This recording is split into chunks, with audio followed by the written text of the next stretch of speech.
इस क्वेश्चन में प्रूव करते हैं रूट टू को इरेशनल प्रूव करना है हमें। चलिए तो इसे देखते हैं कि रूट टू को एक्चुअली हम कॉन्ट्राडिक्शन मेथड से प्रूव करेंगे। तो हम यहाँ पर क्या कर लेते हैं, लेट अस एज्यूम दैट कि root two is a rational. अगर रूट टू को हम रेशनल मान रहे हैं, एज्यूम कर रहे हैं, तो इसका मतलब रूट टू क्या हो जाएगा कि वो ए अपॉन बी या फिर पी अपॉन क्यू की फॉर्म में हम लिख सकते हैं। वेयर हम ये कह सकते हैं ए एंड बी आर को प्राइम। को प्राइम का मतलब इनका मतलब इनमें कोई और फैक्टर नहीं होगा सिवाय वन के, को प्राइम नंबर। ठीक है, तो इसको हम को प्राइम नंबर मान लेते हैं, एज्यूम कर लेते हैं। तो अगर हमने इसको को प्राइम एज्यूम कर लिया तो इसका मतलब, और दूसरी बात ये कि बी क्या नहीं होगा, जीरो के इक्वल नहीं होगा। ठीक है, तो हम क्या करते हैं कि इसको यहीं पर रखते हैं रूट टू और बी को इस साइड में ले आते हैं, तो ये बी इधर आ जाएगा, यहाँ पर क्या हो जाएगा ए। अब कर देते हैं इसका स्क्वायरिंग बोथ साइड्स, दोनों साइड स्क्वायर कर देते हैं, स्क्वायरिंग बोथ साइड्स। जब हम इसकी स्क्वायरिंग करेंगे तो यहाँ पर बी रूट टू का स्क्वायर हो जाएगा और इधर ए स्क्वायर हो जाएगा। जब हम यहाँ पर स्क्वायर करेंगे तो बी स्क्वायर और यहाँ पर जो रूट टू का होगा वो सिर्फ टू आ जाएगा। ठीक है, इक्वल टू ए स्क्वायर। तो इसको हम इक्वेशन वन भी मान सकते हैं। अब यहाँ से हम देखेंगे कि बी स्क्वायर को हम यहीं पर रहने देते हैं। ठीक है, ये क्या कर रहा है कि इसको ए स्क्वायर को डिवाइड करेगा, यहाँ पर टू को भेज देते हैं। अब यहाँ पर एक थ्योरम होती है हमारी कि अगर कोई नंबर किसी के स्क्वायर को डिवाइड करता है तो वो उस नंबर को भी डिवाइड करेगा। तो इसलिए हम यहाँ पर लिख सकते हैं टू डिवाइड्स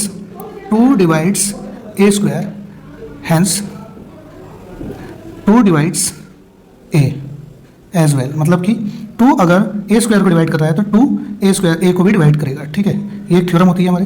तो अब जैसे हमारा ये क्या है कि टू अगर हमारा ए को डिवाइड करेगा तो कुछ ना कुछ तो नंबर आएगा। जैसे कि मान लो मैं 4 है, मैं 4 का स्क्वायर अगर हम करेंगे तो क्या हो गया, 16 हो गया। अगर 16 को 2 डिवाइड कर रहा है तो जो 4 होगा उसको भी 2 डिवाइड करेगा। और जब हम इसको डिवाइड करेंगे तो कुछ ना कुछ तो आएगा, यहाँ पर कोई ना कोई रिजल्ट तो आएगा उसका, क्वेश्चन जो होगा। तो मान लो कि इसको डिवाइड करने के बाद आता है हमारे पास सी। ठीक है, ये आ जाता है। ठीक है, तो अब देखते हैं यहाँ पर हम यहाँ क्या करते हैं, ए को यहीं पर रखते हैं और इधर इसको इधर भेज देते हैं, ये हो जाएगा 2c। ठीक है, फिर से यहाँ पर क्या कर देते हैं, स्क्वायरिंग बोथ साइड। ठीक है, अगेन से कर देते हैं, तो क्या हो जाएगा, a square is equal to 4c। तो हमारे पास ये आ जाएगा a square is equal to 4c। तो ए स्क्वायर की वैल्यू हमने यहाँ पर देखी थी, ए स्क्वायर क्या है हमारे पास, ये है 2b स्क्वायर। तो मैं इसकी जगह पर क्या लिख सकता हूँ, 2b square is equal to 4c। तो यहाँ से 2 से ये कैंसिल हो जाएगा, तो b स्क्वायर जो आ जाएगा वो आ जाएगा 2c।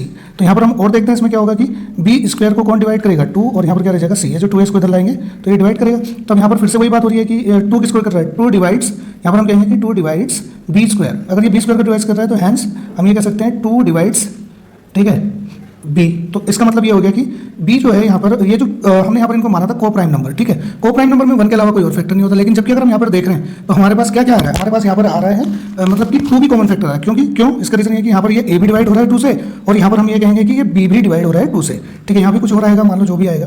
ठीक है, तो दोनों नंबर 2 से डिवाइड हो रहे हैं, इसका मतलब दोनों में कॉमन हो गया 2। तो हम ये कह सकते हैं कि हमारा जो अजम्पशन था वो रॉन्ग हुआ, hence our assumption is wrong. हम यहाँ लिख सकते हैं hence our assumption is wrong. ठीक है, हमारा अजम्पशन जो है रॉन्ग हो गया। तो हम यहाँ कहेंगे देयरफॉर, इसलिए हमारा क्या हो जाएगा, रूट 2 जो हो जाएगा वो इरेशनल हो जाएगा।